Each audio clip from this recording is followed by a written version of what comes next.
saludar al comandante y ministro, mi amigo y hermano de la vida, Patricio Donoso, a quien saludo esta mañana. Un gusto de saludarlo ya temprano.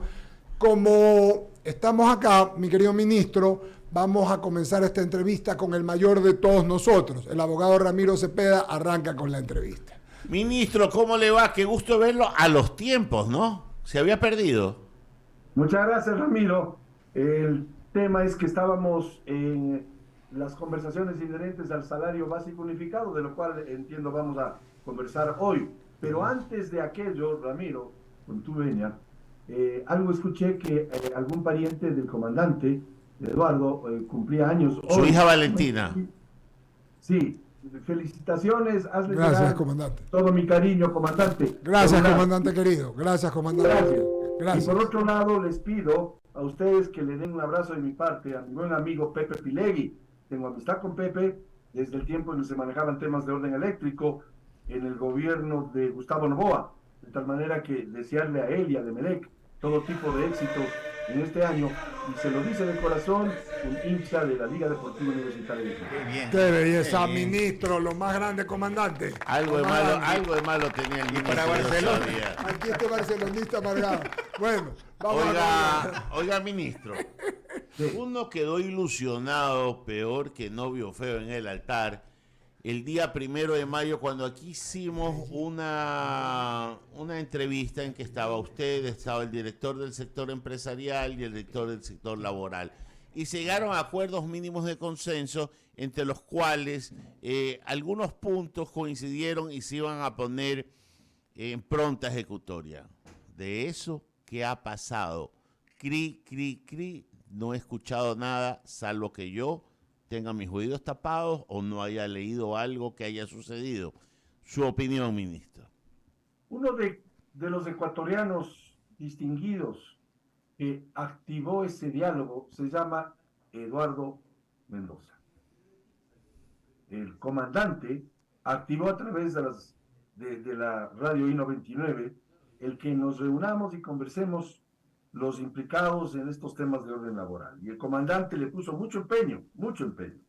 Y es así como luego el presidente Guillermo Lasso nos pidió que conversásemos con el FUT y sus ramificaciones, que son varias, y también con otras organizaciones.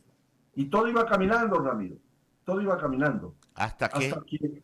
Hasta que se les ocurrió en junio hacer el paro que hicieron, comandados por el señor Leonidas Issa, que provocó la pérdida de $1.100 millones al sector productivo, que provocó el frenar esos diálogos que estábamos haciéndolos, y el comandante sabe que es así, porque tú, Eduardo, le pusiste muchísima fuerza y muchísima fe a estos diálogos, y resulta ser que en junio se unieron a las paralizaciones y ahora vuelven a manifestar que eventualmente lo harán en este mes de diciembre, porque no están de acuerdo con la subida del salario básico unificado en $25, cuando ese fue el pedido de algunos dirigentes sindicales. De modo que es increíble, pero ya es hora de que en este país le pongamos el optimismo que el comandante pone en todas sus acciones de vida, no se diga solamente en el tema del periodismo y otras actividades que él tiene, sino que ya es hora que todos los ecuatorianos nos empapemos de optimismo. Nos echemos un baño de optimismo, no solamente de verdad, de optimismo. Más allá de que el Ecuador se quedó fuera del Mundial. A ver, ministro, un poco para ir concretando. En resumen, no hay nada. En resumen, no hay nada. Después del paro no ha habido nada, no han conversado, no se ha llegado a los consensos mínimos, porque usted es un hombre proactivo, a más de optimista, y le puede poner ganas, porque no se puede quedar paradas las cosas, porque este señor Issa se le ocurre parar el país, pero no lo para usted, no para la gente de buena voluntad, que sepa que los buenos somos más. No, sí hemos seguido conversando. Entonces, pero no ¿qué hay? Eso es lo que le pido. ¿Qué es lo que hay, a más de conversaciones, en concreto? Sí, en concreto la necesidad imperiosa, y estamos todos de acuerdo, en tener una legislación laboral mucho más amigable, en hacer reformas importantes, en lograr que pierdan el miedo los pequeños empresarios, las MIPYMES, medianas y pequeñas empresas, pierdan el miedo a contratar más gente. Si en los bajos del radio I-99, en Guayaquil, existe una panadería o pongámosle una papelería como ejemplo, que tiene 4 operarios, 4 trabajadores. Si esa empresa pequeña, una MIPYME, pierde el miedo a crecer, va a ir a reinvertir capital, si Dios mediante ha tenido utilidades, o invertir capital fresco y de riesgo para aumentar, acrecentar, ampliar su negocio y eventualmente ponerse esa misma papelería, una sucursal en otra parte de Guayaquil, o quizás en Machala, o en Ambato, o en Tulcán. Ese perder miedo se requiere, y la única forma es a través de una legislación laboral más amigable, que haga que se pierda el miedo a crecer, y solo así se genera empleo, porque, Ramiro, el empleo lo genera el sector productivo privado. El sector público no genera empleo. El sector público lo que genera es reglas del juego amigables entre trabajadores y empleadores para que el sector privado contrate más gente. El 92% de los trabajadores ecuatorianos son Patricio, disculpa que lo interrumpa, pero seguimos el mismo diagnóstico. Y ya llevamos año y medio con puro diagnóstico. Usted es un hombre talentoso y es un hombre de resultados.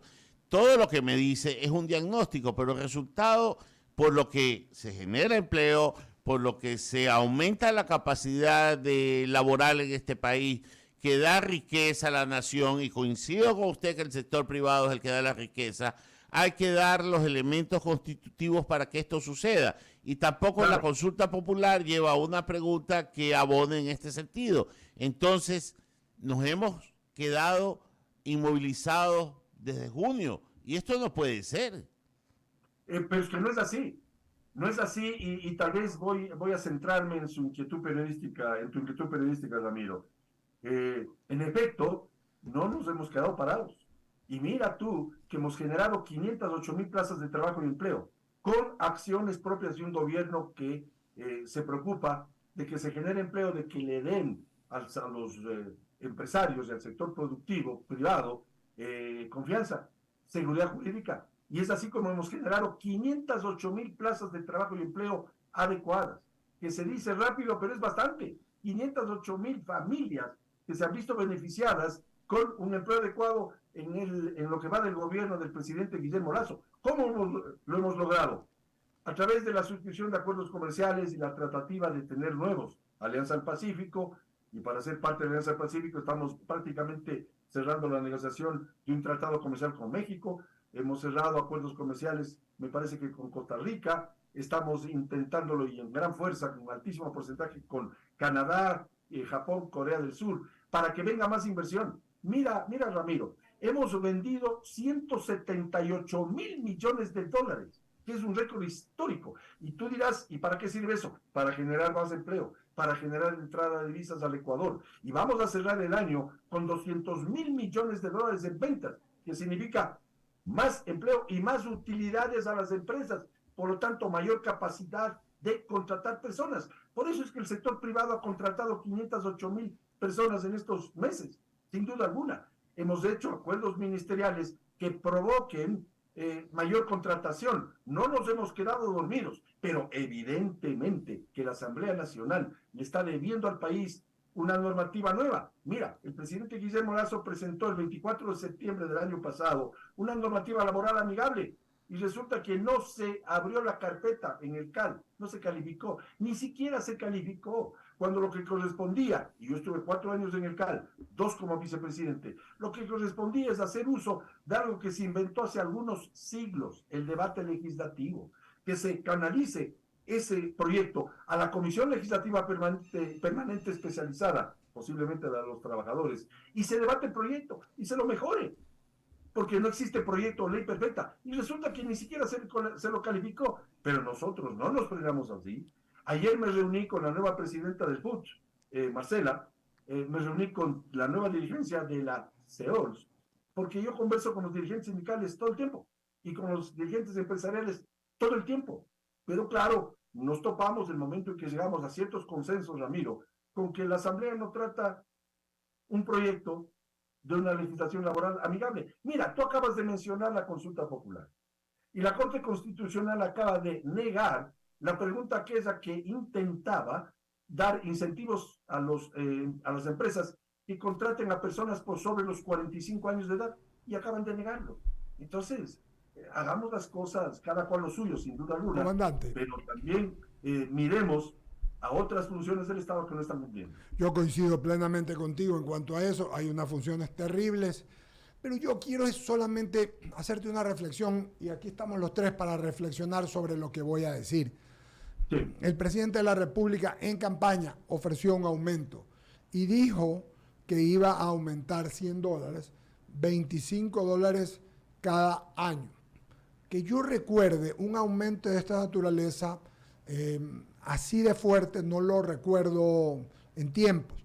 Ayer estuvo Fausto Ortiz aquí, querido amigo nuestro, y nos dijo que en relación a la inflación el año pasado, la inflación fue de 2 dígitos, me parece, 2%, perdón, de 2%, y el aumento fue de 5 algo, o 6%, y ahora es como de 5 y pico más, o sea, es más arriba de la inflación. El presidente está cumpliendo una promesa de campaña, pero además está ayudando al sector que menos gana, ¿no verdad? Pero Sí. noto, y esta es mi pensar, esta es mi reflexión, ¿qué país es el nuestro? Y no solamente con él, en todo, en la vida, es increíble, palos porque bogas y palos porque no bogas. Salen Exacto. algunos amigos queridos tuyos y míos del fútbol a decir que no es suficiente, y salen empresarios a decir que es mucho. Entonces, ¿en qué te quedas? Ya, Claro. ¿en qué te quedas? O sea, sinceramente, te digo honradamente, tu postura, que estás en el medio de lo uno y de lo otro, entre los trabajadores y los empresarios, no quieren los empresarios y tampoco los trabajadores, o es que en el Ecuador el problema es, y esta es la postura final, todo el mundo se acostumbró a hacer oposición y que hay que a todo el mundo darle palo porque todo es malo y no hay nada más o menos, ni siquiera bueno, más o menos, comandante. Concuerdo con tu opinión, palo porque bogas, palo porque no bogas. Yo soy presidente del Consejo de Trabajo y Salarios, y ese consejo tiene 9 miembros, el presidente, que soy yo como ministro del Trabajo, 4 delegados del sector empresarial y 4 del sector trabajadores. Los trabajadores pidieron $25 de aumento, y ahora resulta que hay algunos que dicen que es muy poco, y los otros dicen que es mucho. Palo porque bogas, palo porque no bogas. Les digo a los dos sectores lo siguiente. El costo de este aumento salarial de $25, que es del 5.88%, es de $158 millones. Repito, $158 millones. ¿A dónde van, comandante, esos 158 millones? No van al pago de la deuda externa, no van a una obra civil, van a los bolsillos de los trabajadores. Y los bolsillos de los trabajadores tendrán $158 millones de dólares más. ¿Y con ello qué van a hacer, comandante? Comprar bienes y servicios. ¿A quiénes les van a comprar los bienes y servicios? A los que producen bienes y servicios, ¿verdad? De perogrullo, pero hay que repetirlo. Esos 158 millones servirá para comprar más bienes para los trabajadores, más plata en su bolsillo, pero al final del día van a comprar a los que producen zapatos, cuadernos, bienes y servicios. Por lo tanto, esto es un ganar-ganar, es una reactivación de la economía. Eso por un lado. Por otro lado, y voy a ser rápido, todos los años hay un aumento salarial y todos los años tienen que producirse a partir de enero de cada año un aumento salarial. No es posible que cada año los discursos de ambos lados sean los mismos. Y algunos dicen, se va a perder empleos. Nunca se pierde empleo por un aumento salarial, nunca. Lo que sí se logra con un aumento salarial es hacer algo de justicia. Le decía Ramiro Cepeda hace pocos minutos que el Ecuador va a vender hasta finales de este año un récord histórico impresionante, $200,000 millones de ventas, que es casi el doble del Producto Interno Bruto. ¿Para qué menciono esto, o por qué menciono esta cifra? Porque esto significa más utilidades a quienes venden, y esto significa mayor reactivación económica y mayor capacidad de contratar más gente. Ahí se explica el por qué hemos generado como país 508,000 plazas de trabajo y empleo nuevas. Muchas gracias, querido comandante. Sigue Enrique San Martín con preguntas a mi amigo y ministro, el comandante Patricio Donoso. Ministro, 2 consultas. La primera, entiendo que se realizó hace poco podríamos decir un taller o un seminario sobre calidad y excelencia dirigida a los servidores públicos. Y eso es muy bueno, porque también hay muchas quejas de los usuarios cuando van o visitan instituciones públicas en cuanto a la atención. punto 1 y punto 2, si hablamos de trabajo, también hablamos de un sector que es explotado como son los niños. Me refiero al trabajo infantil. Y en este caso sí quisiera conocer cifras o qué está haciendo en este caso el ministerio, sobre todo en el segundo punto. No, pero obviamente quisiera la respuesta en la primera inquietud. Es verdad. Nosotros voy a responder la segunda primero. Correcto. Tenemos una dirección en el Ministerio de Trabajo que se llama Dirección de Grupos Vulnerables. Allí atendemos a los grupos vulnerables, mujeres y niños. El trabajo infantil es terrible, es sin duda lacerante. Y yo fui presidente de la Cámara de Agricultura y conozco que en el agro, en la ruralidad, el trabajo infantil es mucho más evidente que en la zona urbana. Las familias campesinas, en términos reales, prácticos, requieren a sus pequeños hijos para el sembrío, cosecha y demás. Estamos trabajando en ello con el Ministerio de Inclusión Económica y Social, el MIES. Estamos trabajando con el departamento o la dirección que creó el presidente de la República respecto a bajar la desnutrición crónica infantil con Edwin Ronquillo, precisamente para aglomerar o unir, diría yo, los esfuerzos en cuanto al trabajo infantil, en cuanto a la desnutrición crónica infantil y al abuso que las mujeres sufren en el campo laboral. Tenemos precisamente esta acción inherente a combatir las desigualdades, las brechas enormes que existen de género. Eso en cuanto a lo segundo. ¿Me recuerdas lo primero, por favor? Claro, era seminario o curso, Sí. por decirlo así, ¿no? Que va dirigido especialmente al servidor público para que haya calidad y excelencia en el momento de servir a los ecuatorianos, porque finalmente tenemos que ir a visitar instituciones públicas por diversas razones. Y lo que menos quiero, bueno, yo también he ido a solicitar algún servicio, y lo que menos queremos es ver caras largas o que nos tengan esperando, una desatención, y no exagero, a veces que me importismo o negligencia, no es posible.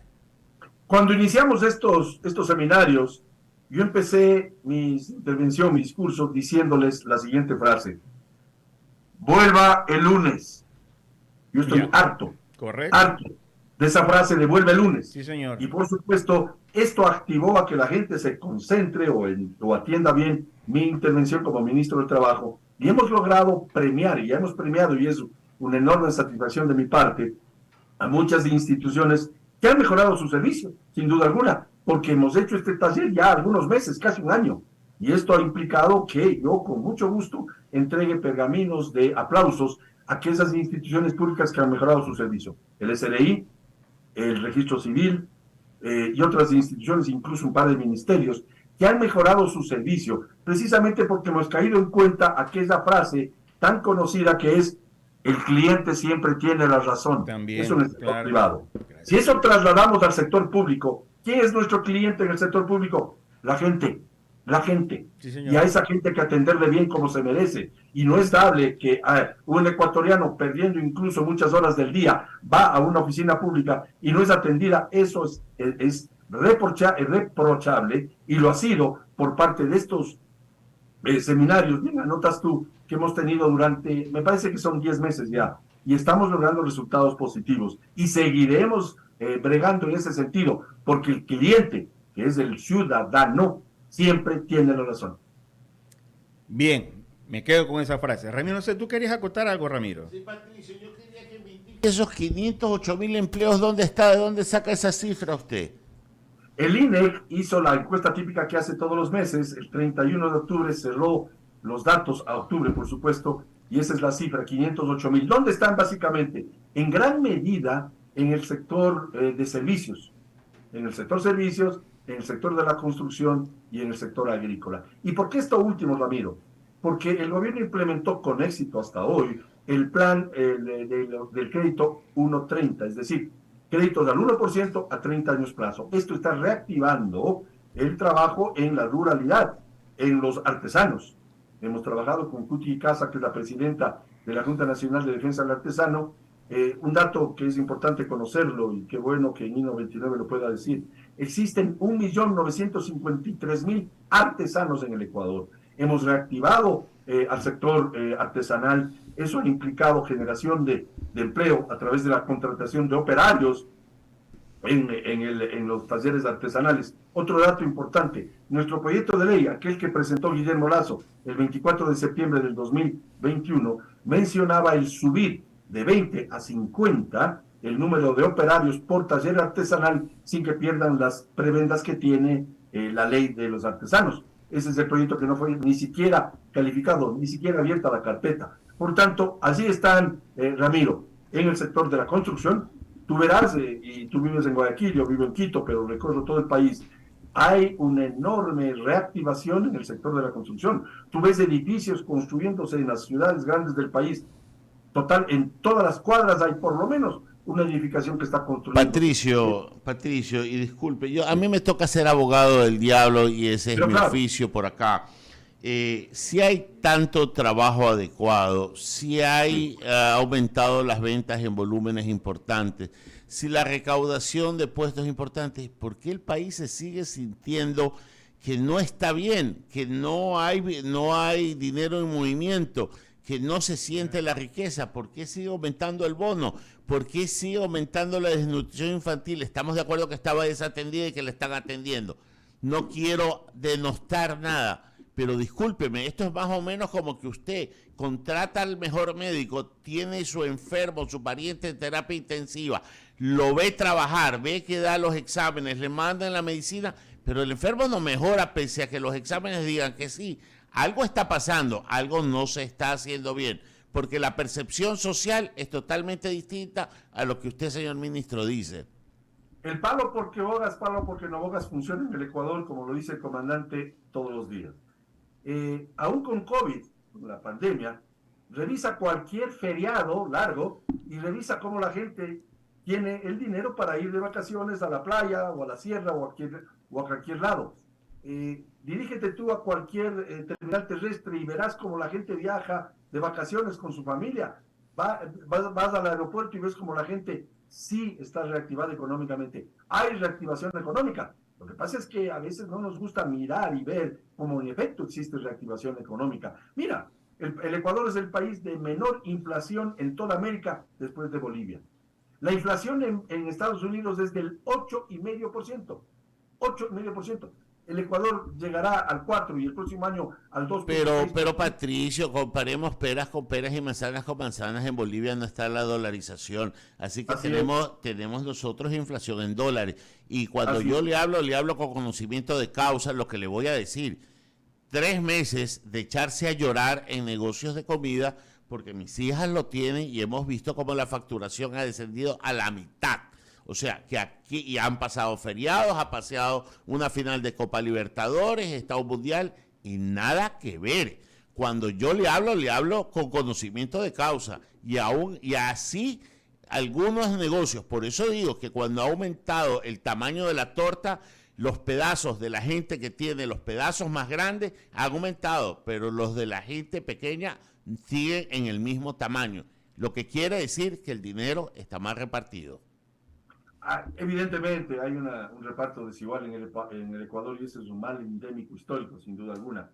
Por eso es que para empezar a repartir mejor la riqueza, tenemos que generar fuentes de empleo para aquellos 5 millones de ecuatorianos que no tienen trabajo. Y esto hay que decirlo en voz bien alta para que escuchen en la Asamblea también y en otras funciones del Estado, como por ejemplo aquello de negar una pregunta en la consulta popular que implique que se le dé incentivos a las empresas que contratan a personas por sobre los 45 años. Me parece lamentable. Pero hay sectores deprimidos, tú tienes razón, amigo, hay sectores deprimidos, pero también hay reactivación económica y es indudable. Esa reactivación económica está allí, pues 508,000 nuevas plazas de trabajo y empleo, un crecimiento económico importante, el haber sacado de la central de riesgos a 1.700.000 ecuatorianos, el haber eliminado más de 167 partidas arancelarias que implique que las cosas valen en esos términos, de esas partidas arancelarias menos.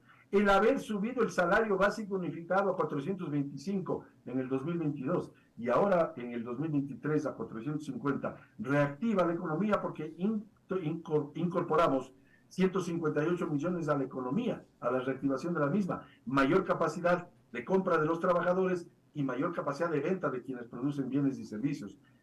Las cosas no son fáciles, pero estamos bregando todos los días por hacer lo mejor que podamos para la gente, sobre todo aquella que necesita más. Cuando se aumenta el sueldo sin que haya una producción que lo sustente, eso crea inflación y no necesariamente poder de compra. Ecuador es un país caro y eso usted lo sabe porque viaja al exterior y se da cuenta. Hoy Colombia se ha vuelto un mercado atractivo para las ciudades fronterizas del Ecuador, van a hacer sus compras allá, igual al sur, al Perú. Lo que le quiere decir que nuestra realidad, como usted la pinta, es como la debe de pintar porque es autoridad de gobierno. Pero nuestra posición es de ver las cosas como están sucediendo y no necesariamente los números que usted sustenta y los puede sustentar técnicamente. Simplemente la inequidad que vive este país hace que los números globales no aterricen en el ciudadano de a pie. Patricio, agradecerle siempre por sus comentarios, por su opinión, pero ya venga por Guayaquil porque lo queremos tener en la mesa de diálogo aquí tomando un cafecito y comiéndose un bolón. Me encantaría y me va a encantar, por supuesto, acepto la invitación, Ramiro. Será un verdadero gusto estar allí en I-99 contigo, con el comandante, con Wendy, es decir, con todos ustedes. Una sola acotación final. El Ecuador es un país inequitativo, sin duda alguna, pero estamos haciendo el mejor esfuerzo para eliminar esas brechas a las que tú haces con razón referencia, y esas brechas sí están siendo eliminadas. Muchas gracias. Cómo no, Patricio. Muchas gracias a usted también. Vamos al espacio de las menciones publicitarias, porque los empresarios necesitan aliarse con una compañía de seguros